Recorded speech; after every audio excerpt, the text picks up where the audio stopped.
Já sei, você está querendo saber o que deu aquele processo de Trieste sobre o funcionalismo público no Brasil, não é? Se eu acertei, então separa o corneto de abicoca porque nós cheguemos.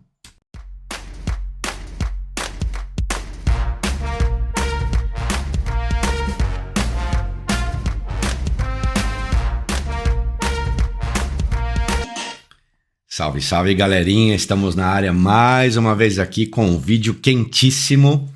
Para quem não sabe o que eu estou falando, aqui embaixo na descrição vai estar o vídeo anterior que eu gravei final de julho, se eu não me engano, sobre a perda da cidadania para funcionários públicos, né? Para militares e funcionários públicos. Um vídeo que deixou aproximadamente 11 mil visualizações, um monte de participação com pergunta, de joinha. Quero agradecer a todos antecipadamente. Fico muito feliz de ter atingido esses números, graças a vocês, num tópico muito importante, né? Não basta só, desculpem, não basta só a gente trazer aqui algo que dê números para o canal, mas o que basta para mim é trazer informações fidedignas, atuais para vocês. Então, relembrando, o mês passado, né, antes do feriado, antes do Ferragosto, então julho, a gente sempre pula agosto aqui, pessoal, a gente não conta com o mês, tá? Então, quando eu digo mês passado, é antes do feriado. Nós tivemos aqui um dos nossos processos, compostos ali por alguns funcionários públicos militares, distribuídos em Trieste, e a Avocatura de Trieste então resolveu rebater o nosso pedido, alegando que essas pessoas haviam perdido o direito da cidadania por serem então militares. Então, mais uma vez, quem tem interesse no tema, dá uma paradinha aqui embaixo, na descrição tem o link do vídeo, assista lá, é muito bacana. E eu prometi que assim que tivesse a sentença, eu traria para vocês aqui, né? Então a audiência foi feita no dia 30/7, se eu não me engano, 1 ou 2 dias antes de entrar o Ferragosto. A audiência foi presencial. E aí então Ferragosto parou tudo e saiu essa sentença agora, segunda-feira, salvo engano. Ela saiu com a data um pouquinho anterior, mas ela foi publicada segunda-feira agora, tá? Então eu vou mostrar para vocês primeiro esta sentença, lembrando só uma coisa. Nós tivemos um dos comentários aqui, alguém que não acreditava que isso estava acontecendo, dando a entender que eu estava tentando criar factoide, tá? Então esta sentença que vocês vão analisar comigo, vão verificar comigo, diz respeito a esse processo, tá? Então, para quem acha que a gente traz aqui factoides, não, pessoal. Eu trago atualidades, eu trago informações verdadeiras. O que eu não sei. E o que alguém traz que eu duvido, eu vou pesquisar, tá? Então, quando eu falar aqui, quando eu soltar um vídeo específico, é porque está acontecendo. E a prova disso agora é a própria sentença que eu vou colocar aqui na tela.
Mas vamos voltar aqui então para a tela principal para eu poder então com vocês fazer essa tradução aqui simultânea. Uma coisa que eu não deixei claro no outro vídeo, pessoal, mas eu gostaria de deixar, lá eu ataquei só a defesa principal da avocatura, tá certo? O que eu quero dizer com isso? A avocatura ela trouxe uma tese principal, pedindo a perda do processo parcialmente para os meus clientes que, por um acaso, eram militares ou funcionários públicos, e, ao mesmo tempo, ela teve pedidos subsidiários. Dentre eles, ela estava dizendo que ela não era parte legítima, que ela estava também dizendo que, salvo engano, e que agora, para eu lembrar certinho, apesar que no desenvolvimento do processo aqui da sentença a gente vai passar por tudo isso, mas também alegando, entre outras pequenas coisas ali, ou seja, eles queriam, na verdade, se excluir, tá? Dizendo que eles não são parte legítima, que a parte legítima seria outro órgão e coisa e tal, tá? Então, eu não abordei isso na época porque eu não achei importante, mas a juíza achou bastante importante e depois, lendo a sentença, eu realmente pude notar que tem importância sim. Por quê? Porque também poderia ser uma segunda tese da avocatura para os próximos processos, tá? Então eu vou passar aqui a leitura, a tradução simultânea para vocês. Detalhe, pessoal, não é chato, é cultura. É muito importante que vocês ouçam o que a juíza falou, tá certo? Por quê? Porque vocês vão conversar com outros parentes, com outros amigos, participar de fóruns, de debates. Então é legal quando vocês participam, que vocês vão bater papo sobre esse tipo de problema, ou esse tema, que vocês tenham um embasamento técnico, né? E não só um achismo porque reproduziu alguma coisa que alguém falou também por achismo. Então aqui não, aqui eu vou ler a sentença da juíza, tá certo? Então vamos lá. A juíza disse o seguinte: o Ministério do Interior compareceu observando a falta do cumprimento do ônus da prova no que diz respeito à continuidade na linha de transmissão da cidadania italiana nas mãos dos requerentes Bruno, Michael, Maurício, Sofia, tendo ocorrido uma circunstância que, neste caso, impediria a manutenção do direito à cidadania, no caso de ascendentes ou diretamente em relação a eles. Solicitou que o pedido subordinado, que é aquilo que eu disse para vocês, né, o segundo pedido deles, fosse indeferido em relação a todos esses. E aí então ela passa ali pelo que eu falei, pelo que a avocatura falou, isso de forma escrita, né, antes da audiência. E aí então ela entra para as razões da decisão dela, tá? Como eu sempre sei para vocês, o juiz ele divide o processo entre qualificação das partes, um resumo bem sucinto ali do que aconteceu no processo, do que falou o A e o B, e aí então ela entra nas razões da decisão dela. E aí ela começa já dizendo o seguinte: o recurso é extremamente bem fundamentado e merece ser julgado totalmente procedente. Então isso é normal, o juiz ele já, na primeira frase ele costuma dizer se vai ser procedente, improcedente ou parcialmente procedente. Ele pode ali, dependendo da atuação do advogado, da avocatura, ressaltar o trabalho como aconteceu neste caso. E então continua dizendo: em particular, de acordo com o artigo 1º da Lei 9192, um cidadão italiano é filho de um pai ou mãe cidadão, com a consequência de que a cidadania é reconhecida desde o nascimento, sendo um status, e a gente chama de status civitatis, derivado em virtude da descendência de um cidadão italiano por nascimento. Esta é especificamente uma avaliação que terá que ser feita de trás para frente, né? Que a gente sempre fala, quando vai buscar certidão, de trás para frente. Vai verificar a nacionalidade? É de trás para frente, porque tem que ter o liame jurídico entre as passagens de graus, as passagens entre vocês na árvore genealógica, tá certo? E aí ela continua: muitas vezes em várias transições geracionais e, de fato, se os pais foram reconhecidos como cidadãos italianos, eles terão, os filhos nesse caso, o mesmo status. Aí ela diz o seguinte: o Ministério se opõe à interrupção da linha de transmissão da cidadania nas mãos de Darcy, ok? Enquanto ele servia nas Forças Armadas Brasileiras. Então Darcy, na verdade, ele não é requerente. Ele é o pai de uma parte dos requerentes, né? Pai e avô de alguns requerentes. Continuando, portanto, o pedido de falta de cumprimento do ônus da prova quanto à continuidade na transmissão da cidadania italiana nas mãos do requerente Bruno deve ser rejeitado. Do mesmo modo no que diz respeito aos recorrentes, ao recorrente Michael, que parece desempenhar as funções de soldado. Então, a avocatura disse que deveria ali, então, interromper essa cidadania, a partir do Darcy, para essas pessoas, né, que tinham já declarado numa certidão qualquer que fazia parte das Forças Armadas ou como funcionário público. E aí diz o seguinte: o juiz observa que o artigo 8º da Lei 555 afirma que aqueles que, tendo aceitado o emprego de um governo estrangeiro ou tendo ingressado no serviço militar de uma potência estrangeira, persistem nele, apesar da liminar do governo italiano de abandonar o emprego ou o serviço dentro de um prazo determinado. Então notem, pessoal, que ele fala aqui, a juíza fala aqui da Lei 555. Por quê? Adime mais a lei na 9192. A lei, pessoal, ela é aplicada no tempo e no espaço. Então, para cada geração da sua família, existia uma lei naquele momento, tá? Então, nesse caso aqui do Darcy, se aplicava a lei de 1912. Ok? Então ela já começa abordando esse aspecto desde 1912, portanto, não é uma previsão apenas no artigo 12 da Lei 9192, mas também era uma previsão contida no artigo 8º da Lei 555 de 1912. E continuando, da leitura da norma citada pelo Ministério, fica evidente que a perda da cidadania italiana está prevista na presença de uma dupla condição. Olha lá, pessoal. A nossa defesa, a nossa antítese era justamente essa, tá? A dupla condição para que isso acontecesse. E ela diz o seguinte: ter aceitado um emprego de um governo estrangeiro ou prestado serviço militar e ter persistido, apesar da ordem do governo italiano, de abandonar o emprego ou aquele serviço dentro de um prazo determinado. Então, eu falei isso no outro vídeo, tá? Essa questão, ela remete, ela obriga duas condicionantes, tá? Primeiro, você aceitar esse emprego no governo estrangeiro, tá certo? E aí, então, com uma leitura de que você já é italiano, porque a lei italiana não pode ser aplicada para estrangeiros. Então, ela pressupõe que você é um italiano e que você tenha aceitado e que o governo italiano tenha te intimado, tá certo? Para deixar aquele cargo público. Então, é uma condicionante. Continua, então, a juíza. No caso em apreço, o Ministério não apresentou qualquer prova da intimação do governo italiano e de consequente intenção de persistir apesar da tal intimação, embora lhe caiba provar o possível caso de interrupção. Então, o que eu quero dizer com isso, pessoal? Eu não, ela, né? Nós falamos isso e ela reproduziu. Que a presunção é de que você já seja um italiano, de que a Itália te intimou e você não respondeu. Perfeito? E aí, então, esse ônus da prova é do Ministério Público, de provar que a Itália te notificou, te intimou para largar o emprego.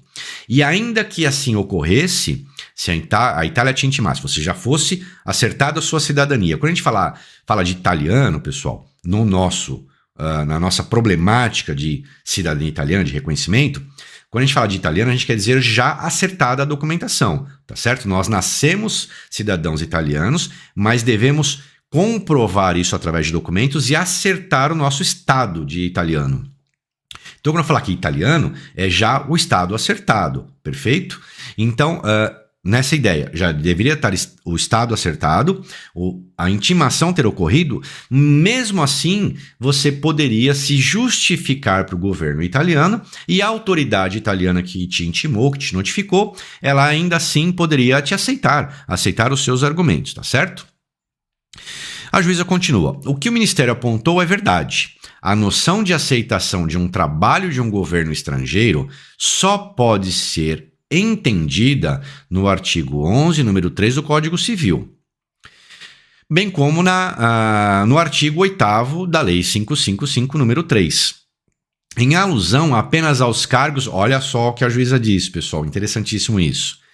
Em alusão apenas aos cargos governamentais, estritamente diretamente entendidos, ou seja, aqueles que colocaram a pessoa sob um controle direto de um governo estrangeiro, apesar da falta de autorização do governo italiano. Então, não só ser italiano, acertado, não só ter sido intimado, mas ela inclui ainda que esse cargo que a pessoa desempenha, ela tem que estar sob o controle do governo estrangeiro, tá certo? Ela tem que ter poder de decisão.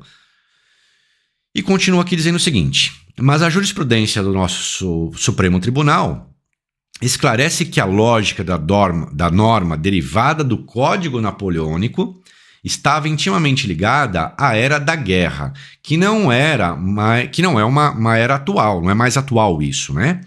E o legislador, na Lei 555, primeiro, né? E depois na Lei 9192, ele queria mitigar o rigor antigo, ou seja, ele simplesmente vem colocando, ele vem reproduzindo nessa legislação aquilo e prevendo apenas isso no estado, no caso do estado de guerra. Aí sim você poderia falar numa perda numa perda ipso iure daquela cidadania, tá? Por ter aceitado aquele emprego público ou prestado um serviço militar para um país inimigo, tá certo? Então a ideia aqui é realmente a construção dessa lei, dessa norma, dessa regra, ela está intimamente ligada ao estado de guerra. E continua a juíza dizendo o seguinte: no caso em questão, a simples qualificação de militar ou funcionário público de um ancestral dos requerentes ou até do próprio requerente não é considerada suficiente para justificar a aplicação do artigo 12 da Lei 9192. Tanto mais que não parece ter havido qualquer guerra entre a Itália e o Brasil, conforme bem sustentado pelos advogados dos requerentes. No dia da audiência, eu sustentei bastante essa parte. Por quê? Primeiro, são países irmãos. A Itália e o Brasil têm, historicamente, eles têm um cordão umbilical muito ativo. O Brasil veio proteger, veio apoiar a Itália, na guerra. Então, assim, nós temos esse cordão umbilical afetivo, digamos assim, com a Itália. E também somos um país laico, o Brasil não é tido como potência bélica contrária por nenhum país, porque a gente sempre procura fazer acordos, a gente sempre procura ter uma boa tratativa com os países, a gente não se mete em discussões com países. E por essa razão, eu sustentei lá no dia da audiência que seria inimaginável o Brasil entrar em guerra com a Itália, desde o contexto histórico, tanto quanto a postura do Brasil em todos os anos de sua existência. Continua a juíza dizendo o seguinte: as mesmas considerações se aplicam à posição dos recorrentes Maurício e Sofia, porque eles têm a função de funcionário público, tá certo? E aí então ela corre, essa parte eu destaquei para vocês entenderem realmente a discussão que houve ali, tá?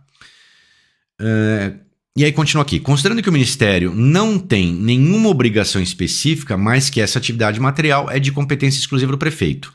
Como oficial do Estado Civil, o Ministério Público afirma aqui, 2 pontos. Então aqui eu vou abrir essa parte para vocês entenderem que eu não falei no primeiro vídeo, que era um pedido subsidiário deles, dizendo que o Ministério Público ele não tem obrigações específicas e por tal motivo ele não poderia ser parte ré no processo, Dizendo, olha, se ultrapassar dessas questões aqui, ainda não sou, o Ministério não é parte ré nesse processo, não pode ser parte nesse processo, e ele aponta ali quem poderia ser a parte ré na visão, na ideia mirabolante que ele trouxe como defesa dos autos, tá?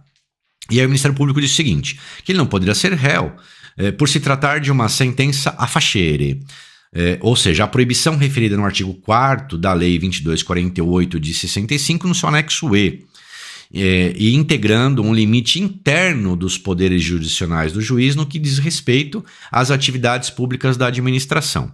Ela fez um destaque aqui, óbvio, para mostrar o que o Ministério estava alegando a isso. E aí ela vem rebatendo essa passagem no Ministério e disse o seguinte: à luz das considerações acima, o Ministério argumenta que qualquer medida favorável ao requerente gozará, se emitida de todas as características de executoriedade e deverá ser registrada pelo oficial de Estado Civil, ao final da transmissão pelo registrador, sem necessidade de qualquer intermediação ou atividade adicional do Ministério. O juiz considera que o pedido subordinado do requerente deve ser aceito, ou seja, no nosso pedido subordinado a gente rebatia aquela história e dizia, olha, ele é parte e a sentença, por mais que toda sentença tenha um caráter executório, né, e quem vai executar essa sentença é o oficial público, na verdade o oficial público italiano ele é um longa-manos do Ministério do Interior. Né? Então isso é o que a gente trouxe no bojo das nossas manifestações. Então ela diz que a gente tem razão nisso. E ela continua, em primeiro lugar, deve-se notar que o pedido de cidadania iuris sanguinis é uma ação de mera verificação. Que eu disse lá atrás, pessoal, nós nascemos italianos e precisamos acertar. Nós temos o status civitatis e então a gente tem o dever de apresentar documentações e pedir o acertamento dessa cidadania, tá? Então, voltando aqui, é uma mera ação de verificação com a qual a autoridade judicial é solicitada a reconhecer aquele status de cidadão italiano por descendência. Continuando, se o pedido for aceito, a ordem solicitada pelo interessado é relatada no despacho do juiz para ordenar ao Ministério do Interior réu, portanto, ela entende que o Ministério, sim, é réu, e, em seu lugar, ao oficial do Estado Civil competente que proceda aos registros, transcrições, anotações de lei, nos registros do Estado Civil, tudo mais, aquilo que vocês já sabem como é que funciona, tá certo? Então o que ela fala, o Ministério, você é a parte ré, o oficial ele é simplesmente um longa-manos, ele vai dar forma àquilo que você, Ministério, tem como obrigação precípua de fazer. Continuando aqui, ela diz, no que diz respeito... outra parte interessante, pessoal. A Avocatura, né, representando o Ministério do Interior, ele também trouxe a K28 para dar supedâneo a essa ideia de que ele não fosse réu, e sim o Estado Civil, porque a K28 seria a lei que regula o processo de cidadania perante aquele órgão, né? E, então, por existir uma lei própria e o órgão próprio, ele seria...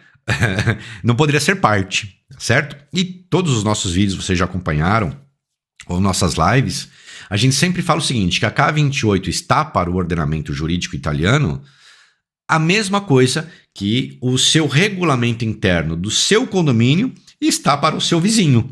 Ou seja, ela não serve de nada, tá? Ela é simplesmente uma norma que regulamenta como o oficial do registro civil italiano deve fazer caso alguém lhe peça o reconhecimento da cidadania. Então, na verdade, ela ensina o oficial a fazer aquele reconhecimento, tá? Então, nada serve de aplicação. E a juíza diz isso aqui. No que diz respeito ao valor da circular do Ministério do Interior K28.1 de 91, referido pelo Ministério, o juiz observa, em primeiro lugar, que as circulares emitidas pela administração pública constituem um simples ato que exprime o poder de auto-organização daquele organismo público. E são colocadas na relação entre gabinetes de diferentes níveis, pertencentes à mesma administração, ou em diferentes administrações. Ou seja, o avocato de Estado, essa K28, não serve para nada a não ser internamente para vocês.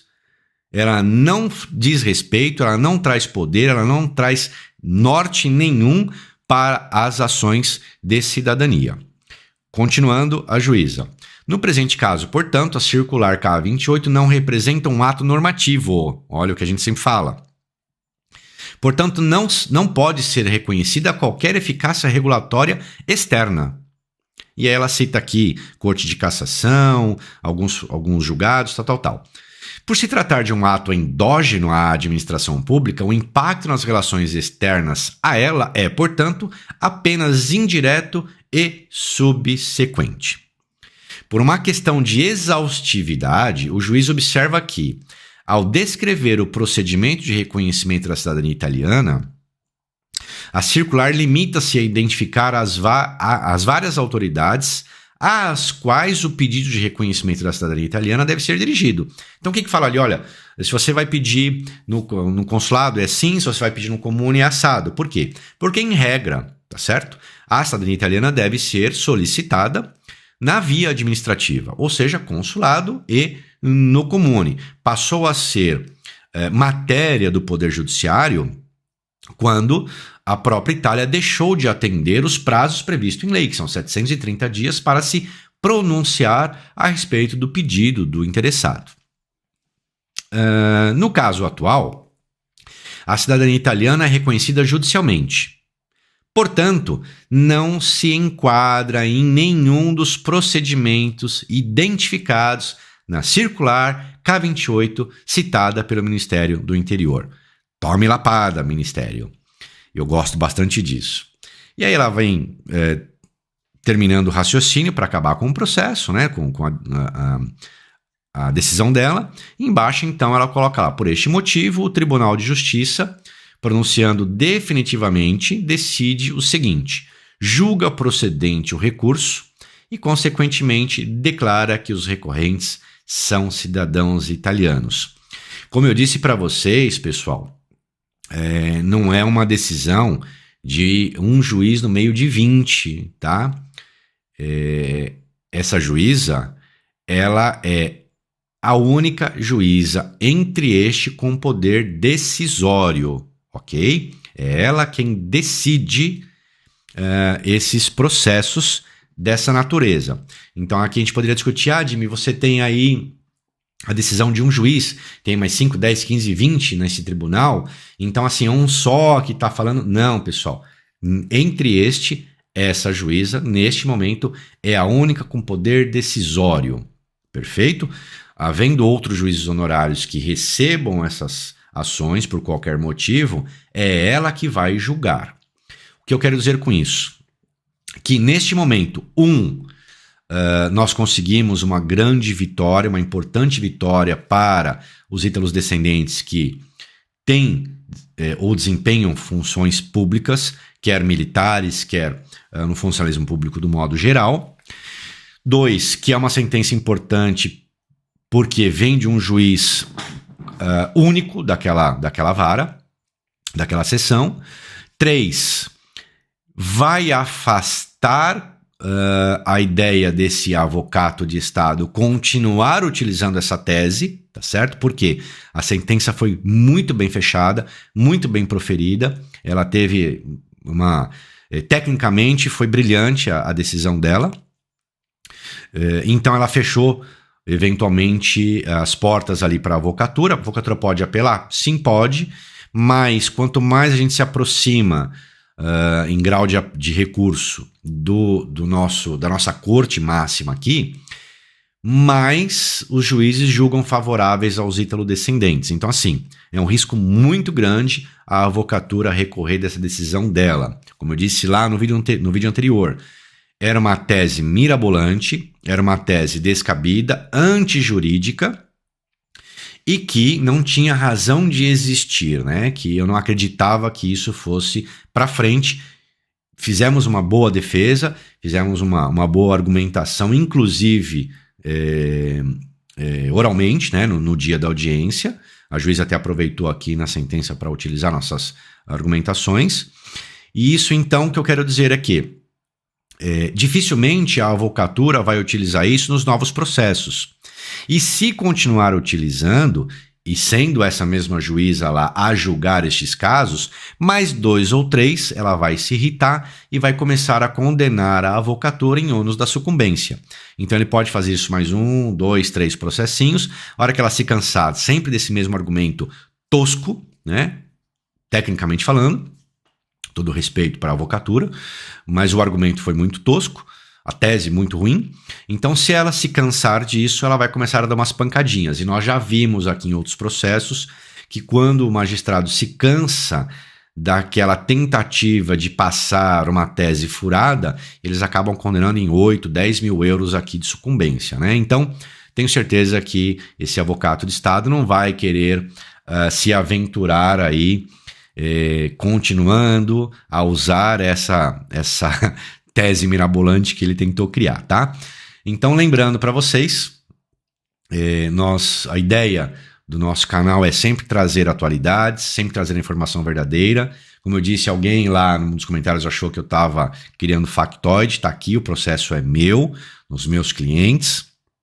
Então, não ouvi falar, tá certo? Aconteceu comigo, igual a esse, eu tenho mais 6, 7, 8 casos, tá certo? Em que temos juízes, temos promotores, temos desembargadores brasileiros, policiais, pessoas do exército, ou seja, temos funcionários da prefeitura, né? Nós temos um número de clientes com funções públicas muito grande aqui na nossa relação de clientes. Então, para a gente foi muito importante trazer isso para mostrar para os nossos clientes todos o tipo de defesa que a gente faz, o tipo de argumento que a Itália tem, o tipo de postura que os magistrados italianos vêm tomando em relação a argumentos pífios ou teses mirabolantes, como a gente sempre disse, ok? Alguns ressaltos agora, pessoal. Primeira coisa para vocês, eu acho que esse vídeo é muito importante para a nossa comunidade italiana, né? Para nós ítalo-descendentes.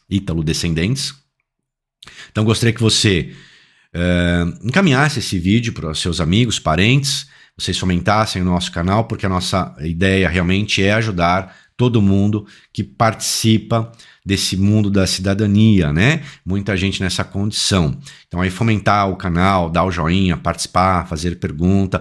Peço que assistam sempre os nossos vídeos até o final, porque eu vejo muitas vezes alguém faz uma pergunta num vídeo, que no próprio vídeo tem a resposta daquela pergunta que a pessoa fez. Então, cheguem até o final, que com certeza eu sempre trago um vídeo bastante exaustivo, explicativo para vocês, ok? Outra coisa legal também que eu gostaria de partilhar com vocês é o nosso site, né? A gente está com o site agora, então eu vou deixar aqui embaixo, né, o nosso site. Dá uma passadinha por lá, conheça o nosso site, ele é bem enxuto, bem clean, não é nada pesado, tá certo? Vocês puderem também divulgar o nosso site para os seus amigos, para a sua rede de amigos, ficaria muito agradecido.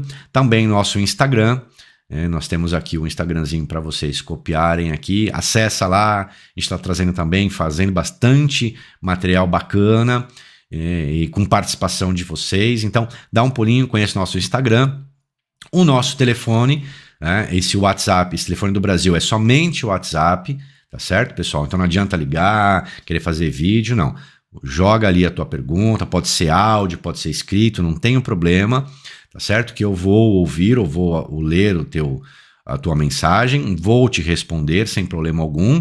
E caso a gente dê andamento, aí eu vou te passar pessoalmente, ou seja, diretamente, o meu telefone pessoal para ficar mais fácil.